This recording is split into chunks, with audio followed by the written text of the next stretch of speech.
गुरुर्ब्रह्मा गुरुर्विष्णु गुरुर्देव महेश्वरः गुरु साक्षात् परब्रह्म तस्मै श्री गुरुवे नमः। श्री राम।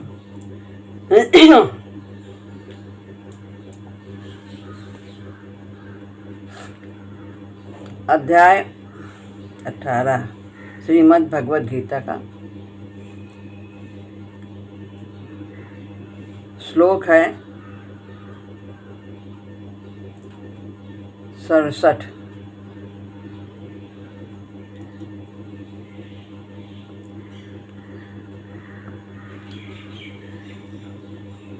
इदं ते न तपस्काय न भक्ताय कदाचन न चाशुश्रूषवे वाच्यं न च मां योऽभ्यसूयते।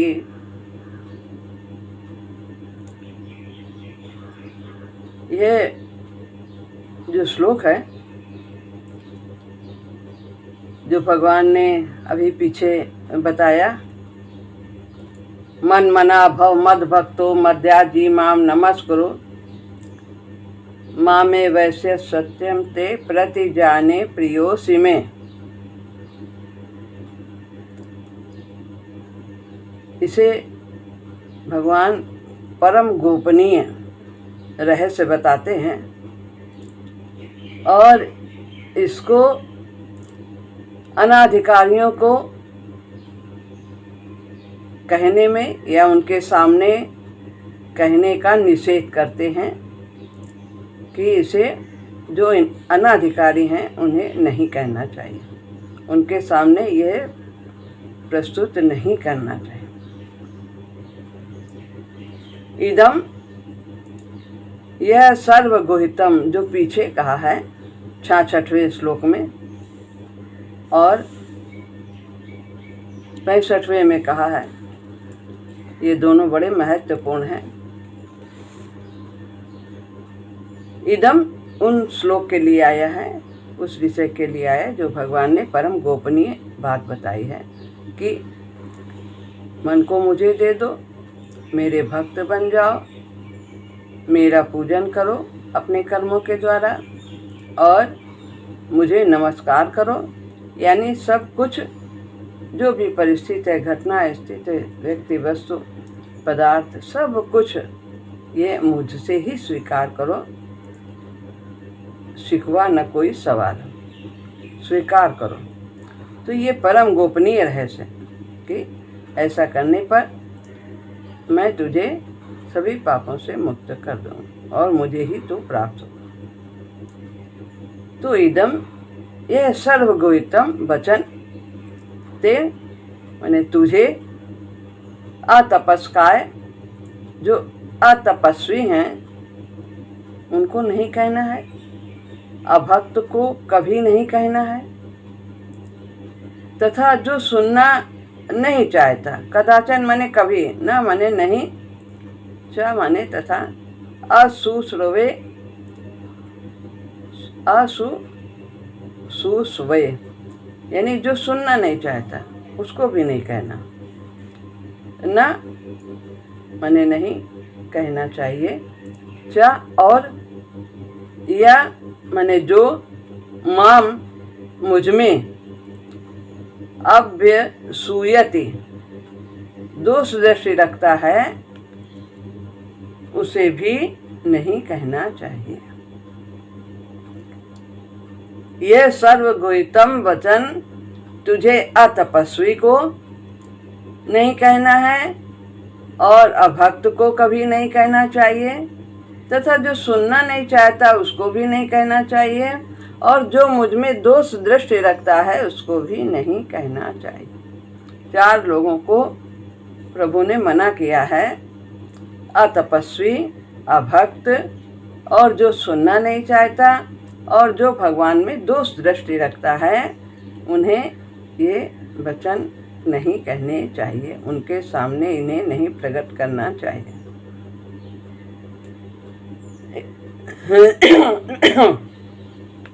इदम ते न तपस्काय। अब इसकी और व्याख्या करते हैं कि जैसे कि पहले बताया है कि सर्वधर्मान परित्यज्य मामेकम शरणम ब्रज। क्या है कि पहले तो बताया कि मन को मुझे दे दो, ये सब 4 बातें बताई। फिर उसके बाद कहते हैं कि सर्वधर्मान परित्यज्य, अच्छा सब कुछ तू छोड़ दे, उससे भी गुण एक मेरी शरण में आ जा, मैं तुझे सभी पापों से मुक्त कर दूंगा। तुझे किसी भी प्रकार की चिंता नहीं करनी है कि मेरे अंदर कुछ परिवर्तन हो रहा है, कैसा हो रहा है, मुझे क्या करना, मैं वही करवाऊंगा जो तू करना चाहता है, जो उचित है करना चाहिए। मैं तेरे निर्मलता का भार मेरे ऊपर आएगा, सारी कमियां मैं पूरी करूंगा। बस लेकिन क्या है, तू एक मेरी शरण में आ जा। एक आया है, एक शब्द। शरणागति में द्वैत का भाव नहीं होता कि हम उनको भी चाहें उनको भी चाहें। द्विचित्तता नहीं होती शरणागति, द्विचित्तता का अभाव होता है। महाराज जी कहते इस सर्वगुहितम वचन के लिए यहाँ इदम शब्द आया है। देखो 3 प्रकार के गोपनीय होते हैं। एक है गोपनीय यानी गुह्य, दूसरा है गुह्यतर और तीसरा है गुहितम, और उससे भी उत्तम है सर्वगुहितम। तो यहाँ पर सर्व लगा दिया, सबसे गोपनीय बात है ये। गीता में भगवान ने इसे बताया। अपने कर्तव्य का पालन करते हुए स्वाभाविक रूप से जो कष्ट आ जाए, विपरीत परिस्थिति भी आ जाए, तो उसको खुशी खुशी सहन करना, स्वीकार करने का नाम तप है। भक्त कभी अपने कष्ट के निवारण के लिए, धन के लिए, इनके लिए कभी कुछ भगवान से नहीं मांगता।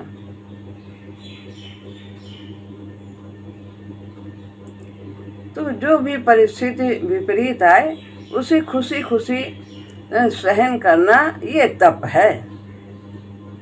तप की परिभाषा ये है। इसके लिए कोई आवश्यक नहीं कि हम घर छोड़ के जंगल में जाएं, वहाँ रहें। घर गृहस्थी में रहते हुए भी तप बहुत उत्तम तप हो जाता है।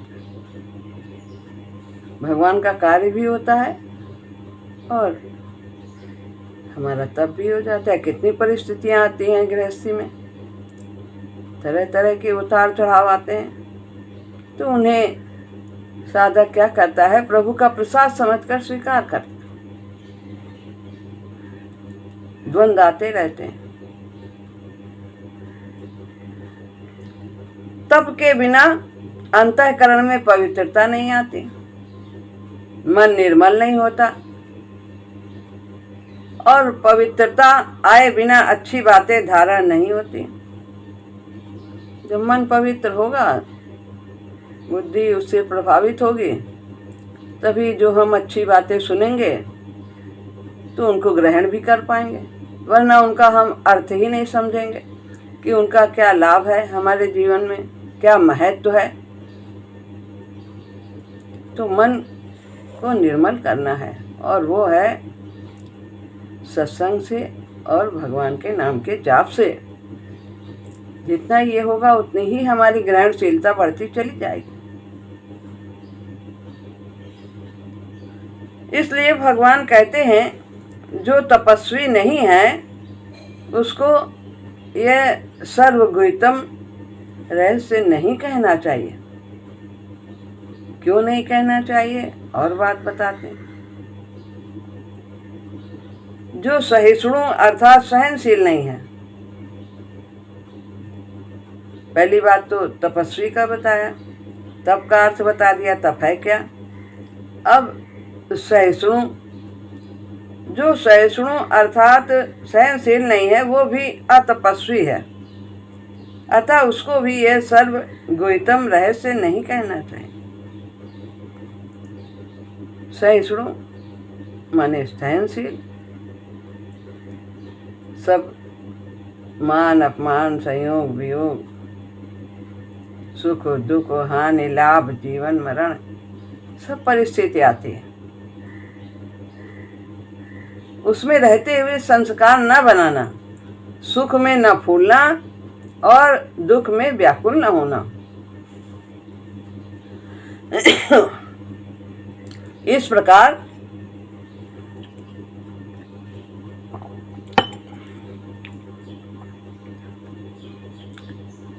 उसे सहनशीलता एक बहुत बड़ा तप है। अतः जो ऐसा व्यक्ति है साधक, उसे साधक क्या कहें, तो उसको भी ये सर्वगुह्यतम रहस्य नहीं बताना चाहिए। सहिष्णुता 4 प्रकार की बताई है। द्वंद्व सहिष्णुता, वेग सहिष्णुता, परमत सहिष्णुता और परोत्कर्ष सहिष्णुता, ये 4 प्रकार की सहिष्णुता है। पहला है द्वंद्व सहिष्णुता। द्वंद्व सहिष्णुता जैसा कि अभी बताया कि द्वंद्वों में, द्वंद्व माने जोड़ा, जीवन में सबका जोड़ा है, सुख दुख, हानि लाभ, जीवन मरण, मान अपमान, जन्म मृत्यु, एक आएगा तो दूसरा जरूर आएगा।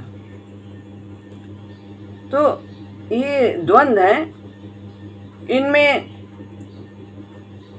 शांत रहना, स्थिर रहना, ये है। निंदा स्तुति हुई उसमें भी सम रहना। इस प्रकार द्वंद्व सहिष्णुता ये है, ये भी सहनशीलता है। और दूसरी है वेग सहिष्णुता, जो हमारे अंदर उद्वेग आते हैं, काम क्रोध लोभ मोह अहंकार, ये सब विकारों का जो उद्वेग आता है, एकदम से उभार आता है और हम काबू में अपने को नहीं कर पाते, ये असहिष्णुता है। तो इनके वेग में जब ये आए तो अपने को संभालना। जैसे आंधी आती है, पता लगता है तो हम कहीं सुरक्षित स्थान पर खड़े हो जाते हैं, पता लगता है आंधी आ रही, तो इनके आने पर भी अपने को स्थिर रखना, ये सहिष्णुता है। और जो इसमें नहीं कर पाता वो असहिष्णु। परमत सहिष्णुता, परमत सहिष्णुता, दूसरे के मत में सहिष्णुता, दूसरे के मत की महिमा को सुनकर मत में संदेह न होना और उनकी बातें सुनकर, उनके मत को सुनकर उद्विग्न न होना। कोई किसी रास्ते से चलता है, कोई किसी रास्ते से चलता है, सभी रास्ते भगवान की ओर जाते हैं। तो अनेक मार्ग हैं भगवान को पाने के, हठ योग से, कोई कर्म योग से, कोई सांख्य योग से, कोई भक्ति योग से, कोई परायण योग है, अनेक प्रकार के रास्ते हैं। तो जो जिस रास्ते से चलता है उसकी बातें ठीक है, वो अपना चल रहा है, हम उसमें उद्विग्न ना हो कि नहीं ये ठीक नहीं है और ये वाला ठीक है, हमारा वाला ठीक है, ये सबसे अच्छा है, तुम गलत चल रहे, ये बातें नहीं होना चाहिए। सभी अपने अपने संस्कारों के अनुसार से रास्ता चुनते हैं, मार्ग चुनते हैं, दूसरा कोई दूसरा रास्ता नहीं चुन सकता। जैसे संस्कार होंगे वही मार्ग चुने। कर्म योग के जिसके कर्म के संस्कार है, कर्म अच्छा लगता है करना, वो कर्म योग चुनेगा। जिसको विवेक की प्रधानता है वो ज्ञान योग चुनेगा। जिसके अंदर प्रेम की प्रधानता है वो भक्ति मार्ग चुनेगा। जिसको हट की प्रधानता है, अपना हट करना चाहता है, वो हट करता है। नहीं ऐसा करो, नहीं तो हम ऐसा कर देंगे, नहीं तो हम अपना जीभ काट देंगे, हाथ काट देंगे, उंगली काट देंगे, नहीं तो हम बिस्तर में नहीं सोएंगे, हम इतने दिन दाढ़ी नहीं बनाएंगे। ये सब हट योग, हमारा ये मार्ग नहीं। परोत्कर्ष सहिष्णुता, अपने में योग्यता, अधिकार, पद, त्याग, तपस्या आदि की कमी है अगर, तो भी दूसरों की योग्यता, अधिकार आदि की प्रशंसा सुनकर अपने में कुछ विकार ना आना, कभी ना आना। अरे हमारे अंदर तो कुछ भी नहीं है, नहीं, हम जहाँ हैं, दर्जा 1 वाला भी महत्वपूर्ण है, दर्जा 10 वाला भी महत्वपूर्ण है। 1 वाला भी एक दिन 10वीं में जाएगा, MA पास करेगा। इस प्रकार जहाँ है उसी में आगे विकास करते हुए हमें बढ़ना। तो इस प्रकार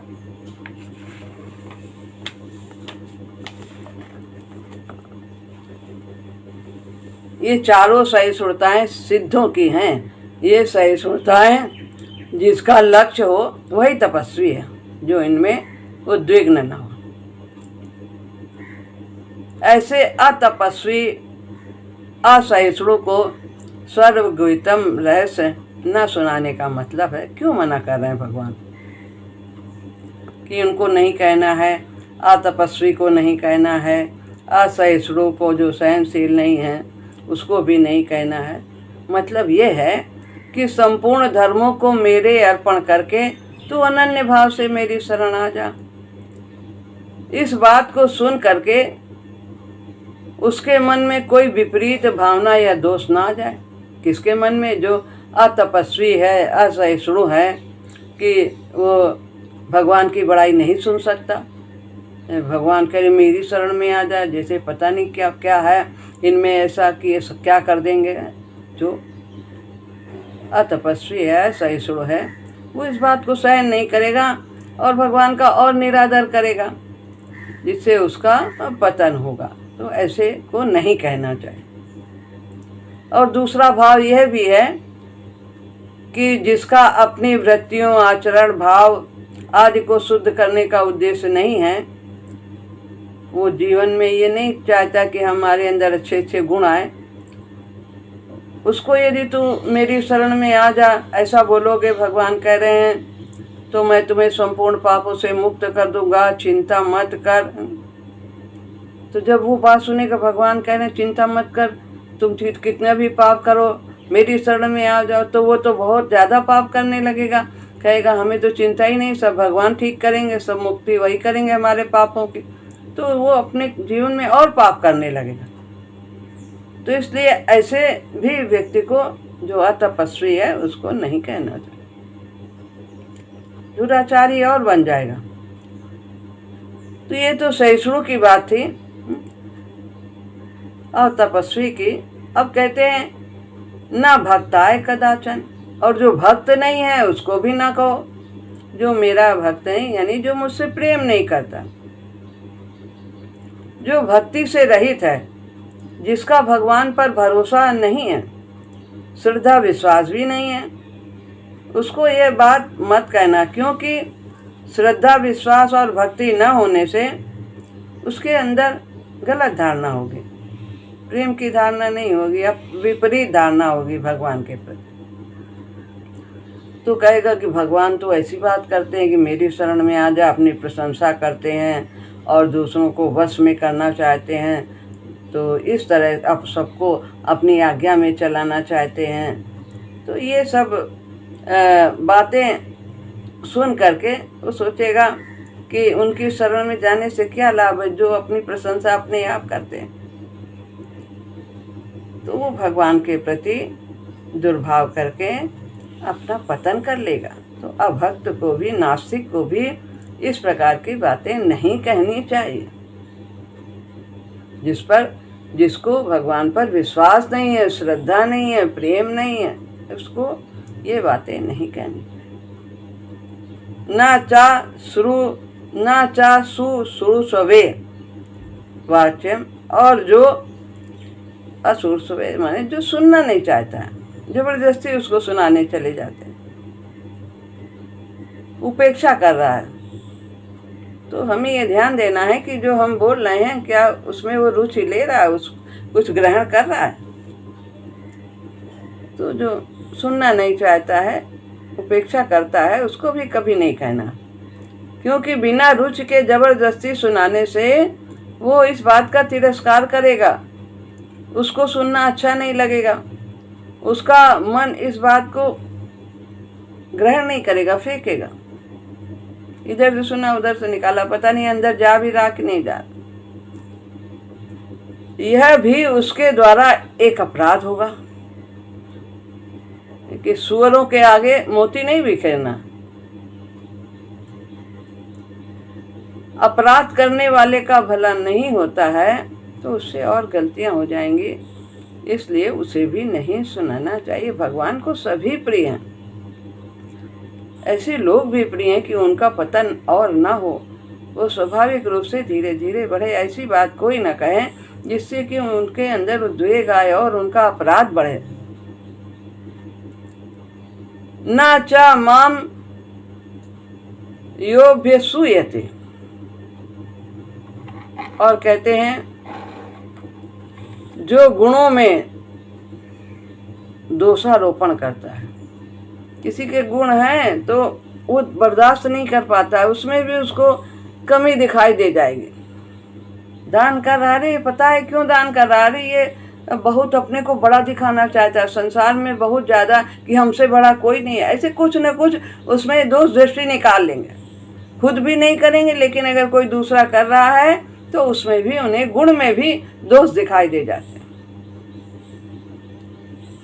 तो लेकिन करना क्या है कि देखूं सुनो गुनो निज अवगुण, औरन के गुण हरस निहार, जड़ चेतन गुण दोष में विश्व कीन करतार, संत हंस गुण गण गहे पै परिहरि वारि विकार। संत का ये स्वभाव है, सभी में गुण दोष है, अस्थि भांति प्रिय सब में। तो जो दोष दृष्टि वाला है वो गुण में भी दोष निकाल लेता है, तो उसको भी नहीं सुनाना चाहिए।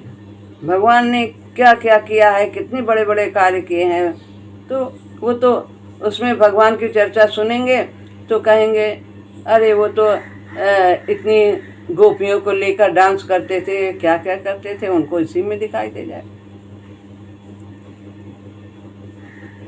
तो एक ने कहा कि भगवान तो ऐसा करते थे, इतने लोगों को, गोपियों को, उनके इतने पत्नियां थीं, कितनी 16,108, तो ऐसे से हम क्यों उनकी उपासना करें।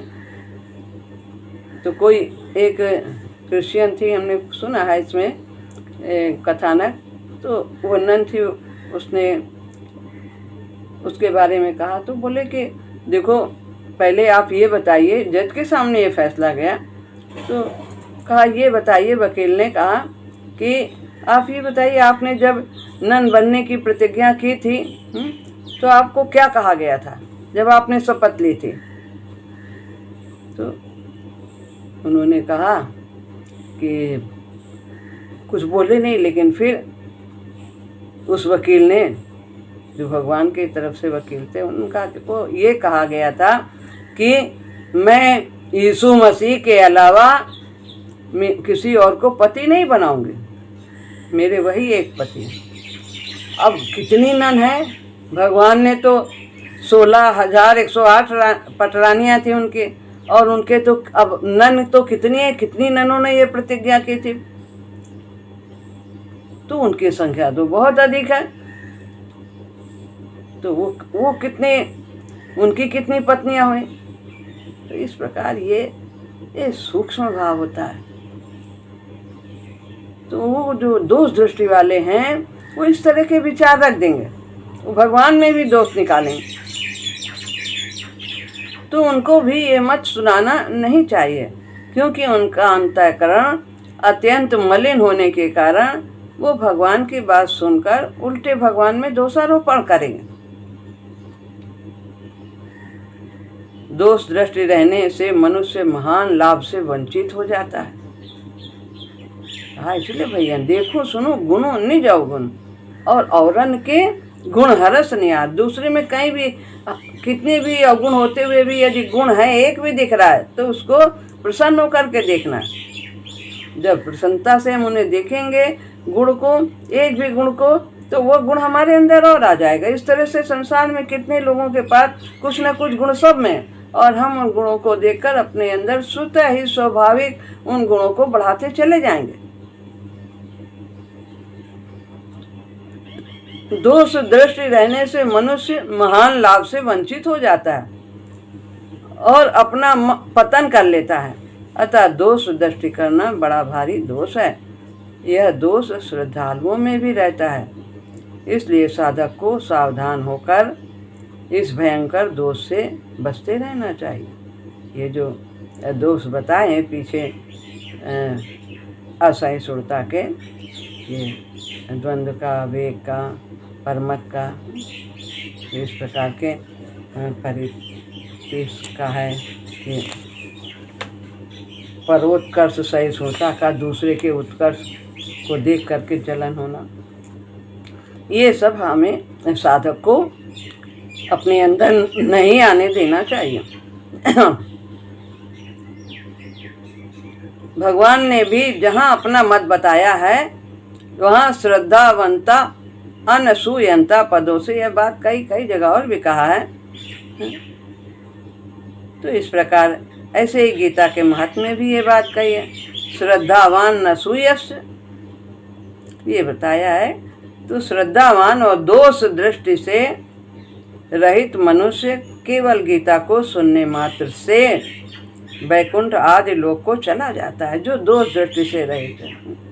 दोष दृष्टि और श्रद्धा का भाव हमारे किए कराए पर धूल डाल देता है, लेकिन जो श्रद्धा से, प्रेम से, दोष दृष्टि से रहित होकर के भगवत कथा सुनता है तो केवल सुनने मात्र से वह वैकुंठ का अधिकारी हो जाता है।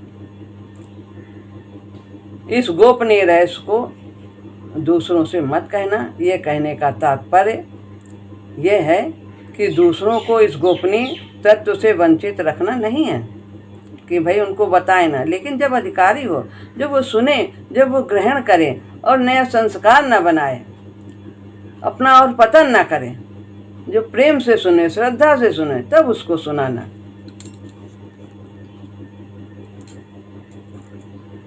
जिसकी भगवान और उनके वचनों पर श्रद्धा भक्ति नहीं है, वो भगवान को स्वार्थी समझकर साधारण मनुष्य अपने स्वार्थ के लिए ही किसी को स्वीकार करते हैं, तो भगवान पर दोषारोपण करके महान पतन की तरफ ना चला जाए। इसलिए उनको कहने का निषेध किया है।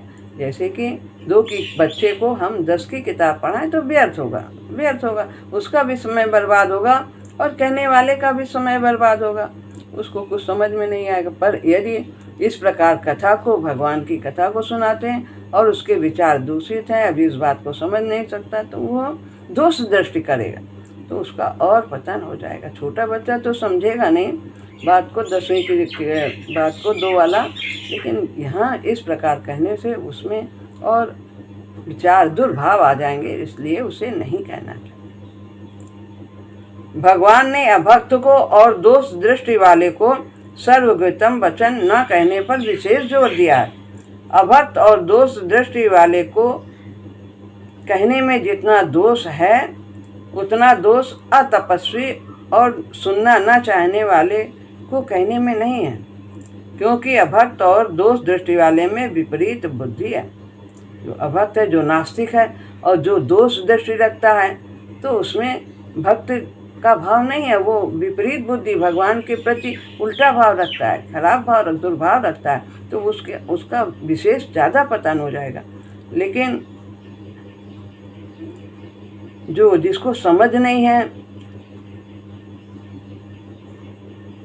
अतपस्वी और न सुनना चाहे, तो इनमें इतना दोष नहीं है, क्योंकि वो नहीं सुनना चाहता, लेकिन वो भाव तो इतना खराब नहीं होगा। और जो अतपस्वी है उसको भी नहीं कहना है, तो उसके अंदर दोष दृष्टि नहीं, लेकिन वो सुनना नहीं चाहता, तो वो दुर्भाव नहीं है, तो उसे भी नहीं कहना चाहिए, उससे भी विशेष लाभ नहीं है। लेकिन जो अभक्त है और दोष दृष्टि वाला, नास्तिक और दोष दृष्टि वाले को ये नहीं कहना चाहिए, इस पर विशेष जोर दिया है। लेकिन अतपस्वी और जो ना सुनना चाहे, जिसको उसको इतना दोष नहीं लगता है कहने पर, उसके विशेष संस्कार दूषित नहीं बनेंगे जितना कि नास्तिक और दोष दृष्टि वाले। तो इसलिए यहाँ पर भगवान ने निषेध किया है कि जो इतनी महानतम बातें हैं, गुणतम बातें हैं, उसे अधिकारी को ही सुनाना चाहिए। आगे और इसके आगे का श्लोक अब कल के सत्र में होगा, उसमें भी इसी व्यक्ति की महिमा का वर्णन किया है, शरणागति के बारे में ही बताया। श्री राम राम।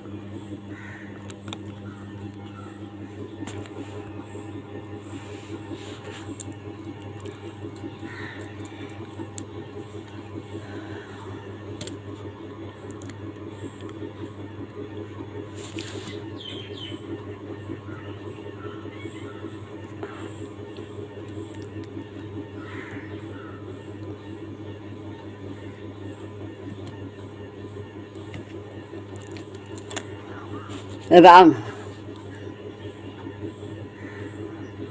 राम राम राम राम। हाँ, क्या कह रहे थे भैया? क्या? हाँ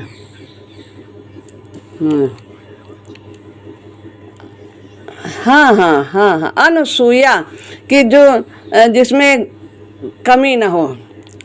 अब सूया कि अनसुईया जो नाम है ना, कि जिसमें दोष दृष्टि ना, जो जिसमें कोई कमी ना हो। और अब सूया से थोड़ा सा समझ में कम आ रहा, हमें तो लगता है फिर इसको हम कल बताएं। हाँ, इसके बारे में। हाँ, अच्छा अच्छा। हाँ, कदाचन माने कभी नहीं, कदाचन माने कभी। हाँ हाँ हाँ, सहिष्णुता माने सहनशीलता, और सहनशीलता एक तप है, और असहिष्णुता जो तप नहीं, इस प्रकार का असहनशील है, तो उसे असहिष्णु कहते हैं। तो फिर और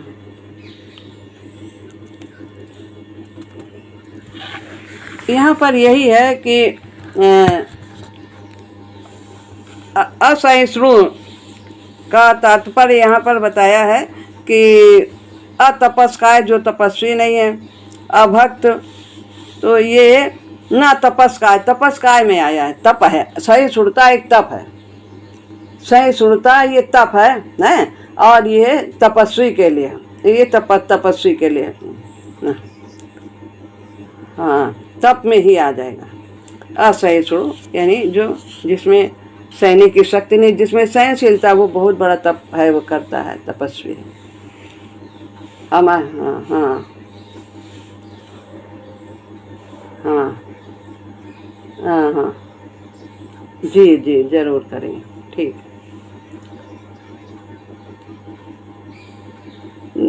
नहीं,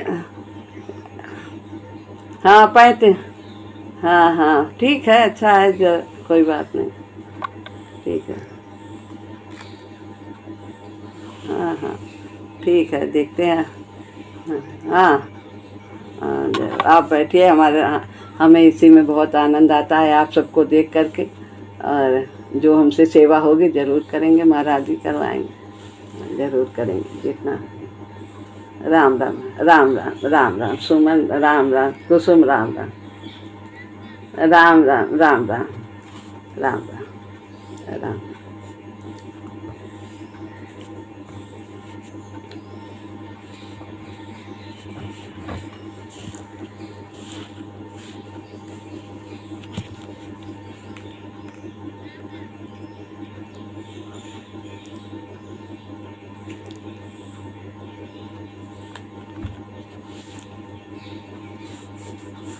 काम कट नहीं रहा।